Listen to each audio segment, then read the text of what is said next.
We procrastinated long enough. We do have to get it. Monday's long ball number one. I'm Robert. He's Jason. The United States men's national team finished fourth in the 2025 edition of the Nations League. They fell 1-0 to Panama last Thursday, and then on Sunday night in the third place game, fell 2-1 to the neighbors to the north. We are going to talk about the fallout and what happened off the field later on in the show. But sticking to the game itself, another game in SoFi Stadium looked a lot like Thursday's game. I don't know. Game in review there, Jason, after the 2-1 loss to Canada. Well, okay. So they scored a goal, which that was nice. Positive. That felt good. That felt good. It was Timothy Weah, Diego Luna, and Patrick Agyemang combining for a very nice goal. There just wasn't enough of that.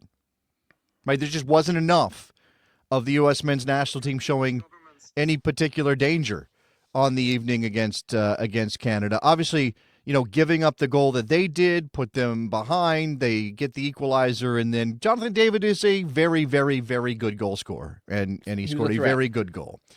Our guys were, wanting for effort, wanting for effectiveness.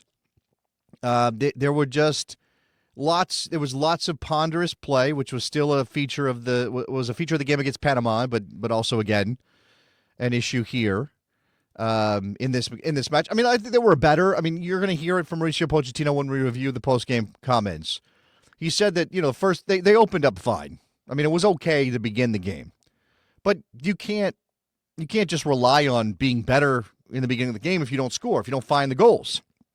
We could individually pick out performance and say he wasn't good enough and that other guy wasn't good enough. What about this? I think people like Diego Luna. I think he showed the tenacity and the talent, the skill that is necessary in this team.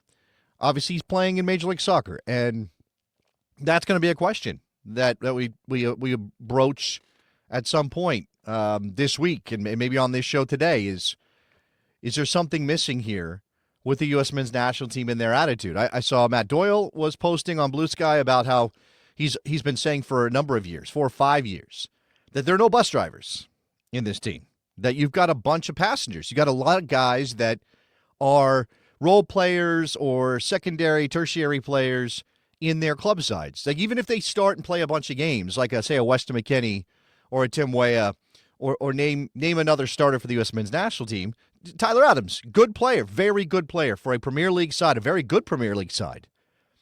But does it fall to Tyler Adams to be the man at Bournemouth? No. Does it fall to Weston McKennie to drive the bus at Juventus? No. By the way, new manager coming for Weston McKennie and Tim Weah because Thiago Motta got sacked on a break. That's always fun when you get your walking papers during international window.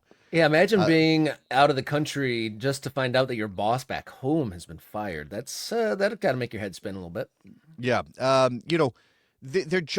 are no, and I don't know if I'm still processing this theory, the theory that there just aren't enough guys who hold the responsibility of making their team successful at the club level, being the person that everybody looks to. Right, you can go back a couple generations, and you've got a Clint Dempsey or a Landon Donovan or a Michael Bradley. Like the leadership, sort of, at least for a Bradley, certainly for a Dempsey by example. Landon Donovan always brought it for the national team, and when he was at the Galaxy, even when Beckham showed up, even when Robbie Keane showed up, Landon Donovan was still the guy everybody looked to make things happen. That just doesn't exist in this team. Now the other theory kind of is parallel to that, and it involves something to prove. That when you've got a bunch of players that are attached to big clubs in Europe, and I think I put this on my Blue Sky. You can follow me at Davis JSN on Blue Sky if you want to see incredible insight like what I put up early this morning. Because I was watching the discussion happen, and this is what I said. Seems like we can have a bunch of Americans under contract at big, famous European clubs, or we can have a never say die national team, but we can't have both. So, Mutually exclusive? They seem to be, at least in this timeline for us. And my tag here was a joke about how nobody told us this when we were very excited to see 12-year-olds showing up at La Masia in Barcelona, right? When Ben Lederman was everybody's favorite American soccer player. You know where he plays now? I think he plays in Poland. Nothing against Ben Lederman, but he obviously didn't become a world beater coming out of La Masia. So again, is this a fundamental problem for this country that maybe doesn't apply to a lot of serious other football playing nations? Because, and I think I said this last week, Rob, after the loss to Panama, the pressure here is so different. I could say there is no pressure. I think that's not exactly right. But the pressure is different than, say, it would be in a Spain, and Italy, a France, a Germany, a Brazil, and Argentina. Think about how important it is that those national teams win games. And if they don't, it doesn't matter what you do at the club level. It doesn't matter where you play your club football.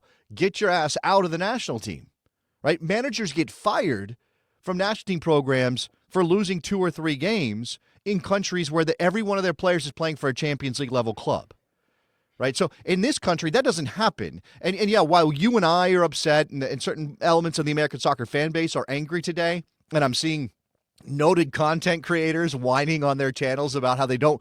Why do I have to watch Marlon Fossey in Belgium to be informed when they play like this? Brother, you chose this place, okay? You put yourself here. But while we're angry and while we're upset and while there might be a couple of YouTube channels that get some fire going, are these guys going to hear about it otherwise? Right? Are the major sports voices of America talking about this loss today, Robert? Are they? No, the March Madness is definitely taking over that conversation. But even without the the largest basketball tournament of the calendar year being on the same weekend as this, I still don't think it might make the not top 10 of Sports Center or a small segment. It is. There are only 2 ways for the U.S. men's national team. It's a little different for the women, but I don't think the women even get that much attention outside of World Cups and Olympics. There are 2 ways for the U.S. men's national team to get attention from mainstream sports media in America. Do something amazing or beat a big country like one of the top European powers or Brazil, Argentina, or fail spectacularly. And if it's the first one, it's like, yeah, look at us, we're making progress, go USA. If it's the second one, it's like, haha, get Taylor Twellman in here. We don't need to even bother about, look at this. Leave this to the Europeans and the South Americans because we stink at it, and that's okay because we've got March Madness right now, and baseball season just started. And did you know that the NFL is going through its pre-draft period? Like we have so many other things that we focus on as sports people in America that this is not going to make news, and if it does, it's going to just be like, oh, whatever, who cares? It's soccer. You're not wrong. You're not wrong. It's hard to push back on that too much.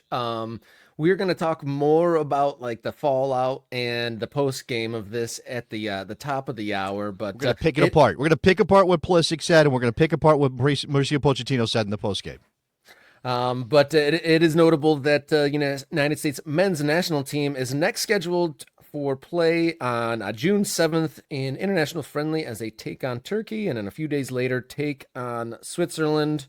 So we will see how that all plays out and what happens between now and June.